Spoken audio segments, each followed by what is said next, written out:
ಈಗ ಇಲ್ಲಿ ಕೇಳಿ मैक्सिमाइज बाजू बाजू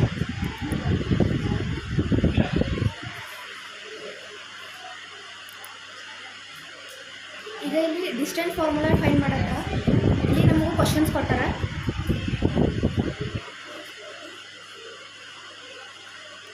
ಈಗ ನಾ ಪೆನ್ ಸೆಲೆಕ್ಟ್ ಮಾಡತ್ತೀನಿ. ಈಗ ಫಸ್ಟ್ ಕ್ವಶನ್ ಏನು,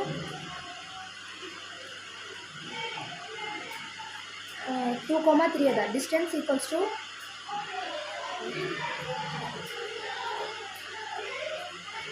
ಹೋಲ್ ರೂಟ್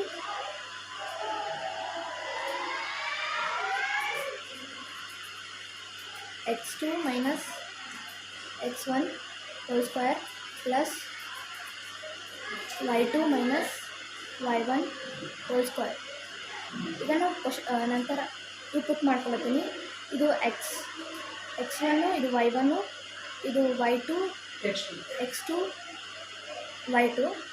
ಈಗ x2 ಯಾವುದು ಅಂತಂದ್ರೆ 4 b = whole root 4 minus x1 2 whole square plus y2 ಯಾವುದು 1 ಅದ minus y1 3 whole square. b =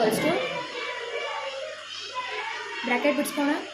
4 2 2 whole square plus 3 1 2 minus 2 whole square.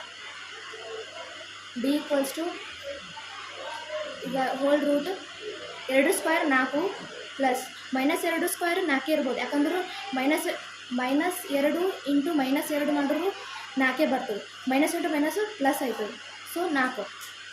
d = 8. ಈಗ d = ರೂಟ್ 8 ಬರ್ತದೆ. Thank you.